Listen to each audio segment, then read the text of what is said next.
In today's video, I'm going to be showing you how a small and minor activity, which may take a couple hours of your time, will save you a lot of money for the next year. Does that sound good? Hopefully everyone's nodding their head right now.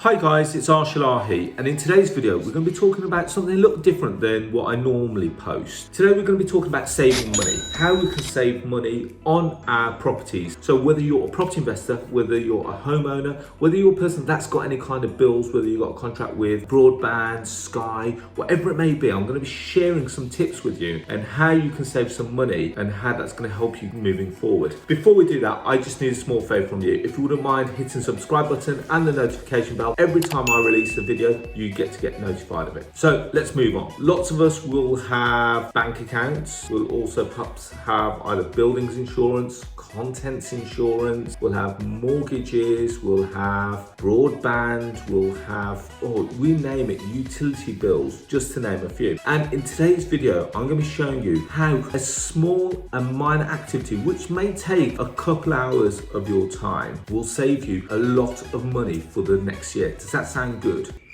Hopefully everyone's nodding their head right now, because every year, roughly around the end of November, start of December, I do an exercise to see how my properties have been performing over the last year. And as part of that exercise, I create a spreadsheet. So in the spreadsheet on the left hand side, it's got property addresses, it's got the mortgage account details, who the mortgage is with, how much my rate is, how much my loan to value is, how much am I paying per month to the mortgage company, how much income am I generating from that property, and it also gives me a good idea of cash flow. Now, the reason why I do this exercise is because in this spreadsheet, it also tells me what products is my mortgage on. So when we talk about products, we're talking about, is it on a fixed rate? Is it on a variable rate? And if it's on a variable rate, at what rate are we paying? When we talk about what rate, what interest rate are we paying? And lots of us get very complacent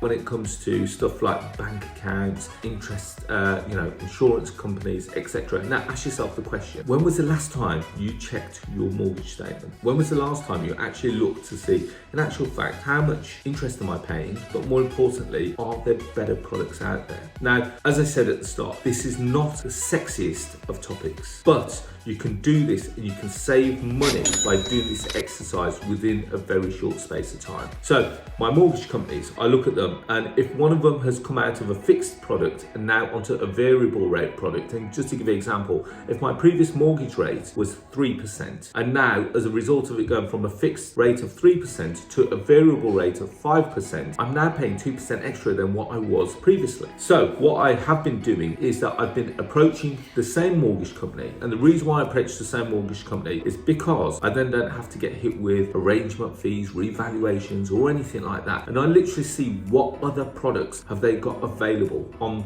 their books right now, and to see how close we can get back to the original 3%, if not less than 3%. And I've been doing this, and believe it or not, that conversation is approximately a half an hour conversation with your mortgage company. They'll ask you some questions about your income, they'll take you through security, they'll ask you some questions about the property, whether you made any further modifications, and that's pretty much about it. They'll look at your previous mortgage product, they'll look at the new mortgage product that you're on, so if you've slipped into a variable rate, and then they'll look at what products that they've got that they can offer you as an existing consumer. And I've done this for quite a few properties, and I've saved myself many thousands of pounds every month, which has calculated quite a lot of money over a year. Now remember, this is only one part of the exercise. We then move on to insurance companies. Now, hands up again, how many of you actively shop around for home insurance or property insurance? Sophie, do you shop around for home insurance, or do you just stick with the one that you've had last year and just pay the premium? I do shop around, yeah. Okay, and do you get it cheaper, or do you find... Always cheaper, yeah. Brilliant. Okay, so Sophie's probably an exception.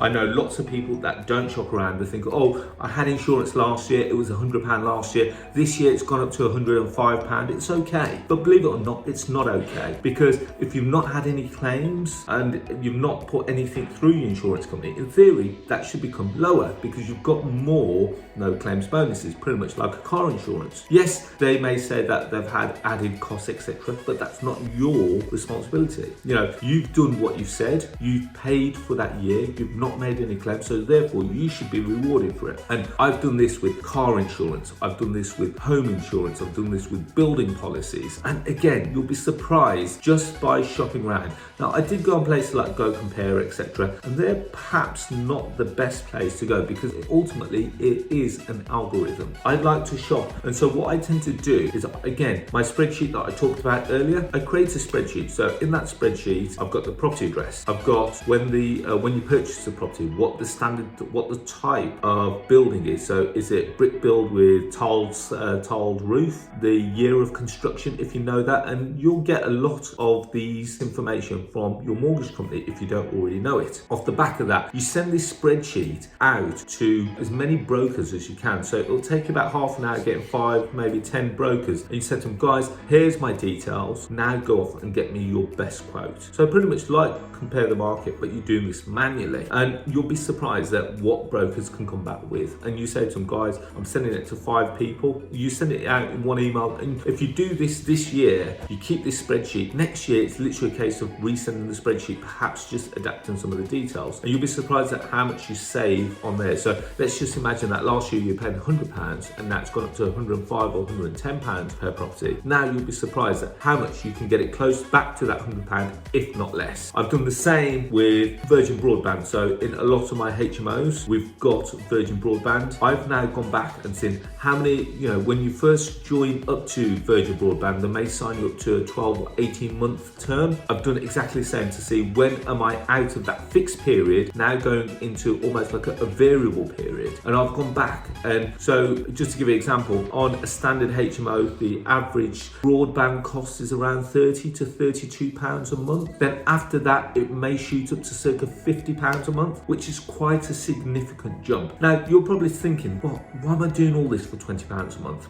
And the honest answer is, to be fair, £20 a month, it doesn't seem a lot, but when you put it collectively or commutatively, that's not even a word, you put it all together, so with the mortgage saving, with the insurance saving, with the broadband saving, and then all, your car insurance, etc., you'll be surprised that you can, as a normal home owner, you can save quite a few £100 per month. Now, if you calculate what that will do as a year, so if you save £200 a month, that's going to give you an additional £2,400 a month. Not a month, per year. So therefore, what can you do with that best part of £2,500? Sophie, would you like an additional £2,500 a year? Yeah. So there we have it. There's lots of savings to be done. Now, from a property investor's point of view, I've done lots of other little exercises where I've looked at what our rental income is looking like. I'm having a look at what our void periods are looking like. I'm having a look at what our other expenses are. And again, other expenses could be letting agents fees, management fees. How much are you paying? How long have you been with that letting agent? Is there any concessions for being a long-term consumer with them? Or could you go off and negotiate a better rate with a new agent? Now, I appreciate that this is all daunting, and the same with mortgage companies, the same with bank accounts, the same with insurance companies. Don't be afraid to take the jump. Now, I've been banking with Lloyds for the best part of 15 years, and every year they've been charging me per account £20 a month, which is equivalent to the best part of £250 a year. Now, I've got the best part of 10 to 12 accounts with them. So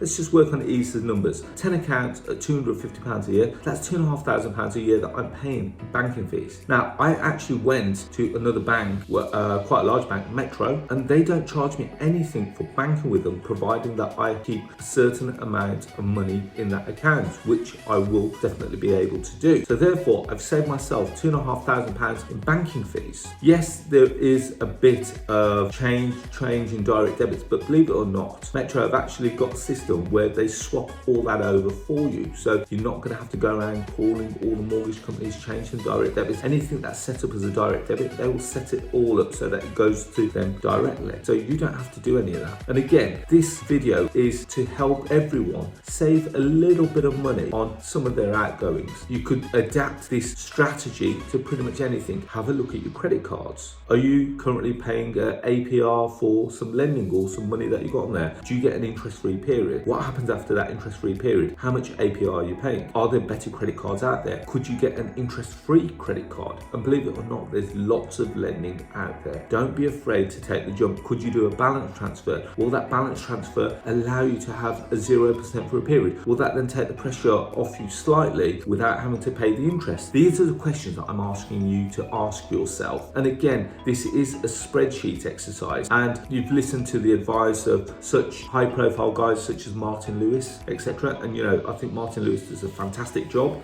with these programs that he does, and it really does make you think as to what else is out there and what we're paying for that we don't necessarily need to pay for. How many of you guys got Amazon accounts, Amazon Prime accounts, but you don't actually order anything off Amazon? How many of you guys got Netflix, or are you paying for Sky even though you don't actually watch Sky because you're now paying for Netflix? So these are little things, little adjustments that you can make, and I appreciate that. Again, it's not the most sexiest, but dedicate a couple of hours of just putting it all into a spreadsheet so that you can see what your outgoings are. And once you've actually got it right in front of you and can see, think, oh, I'm actually paying for that, but I'm not actually using it. You'll be surprised at how much you can actually cut out. So this is my way, probably perhaps just giving back, and hopefully these are some of the tips that will help you save money over the year. So there we have it, guys. Short and sharp video. As always, if you want more free content, please feel free to go and check out my podcast, which I release every Tuesday at 6 a.m. It's called The Property Rebel. We talk about all different kinds of business activities and strategies. Feel free to go and find this on Spotify, Stitcher, Google Podcast, Apple Podcasts, just to name a few. Please feel free to leave me a review if you like the podcast. As well as that,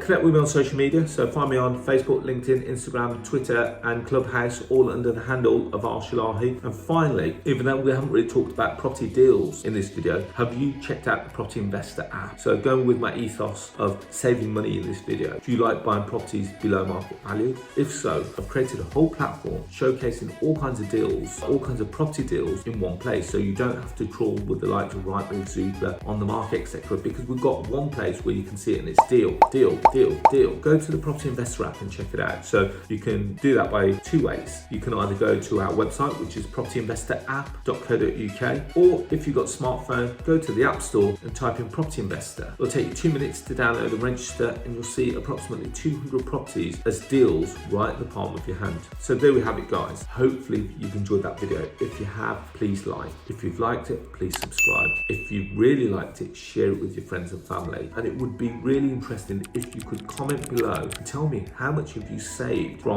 this little activity. On that note, guys, as always, I wish you to be all safe, well and happy, and I look forward to speaking to you all very soon. Thank you and bye-bye.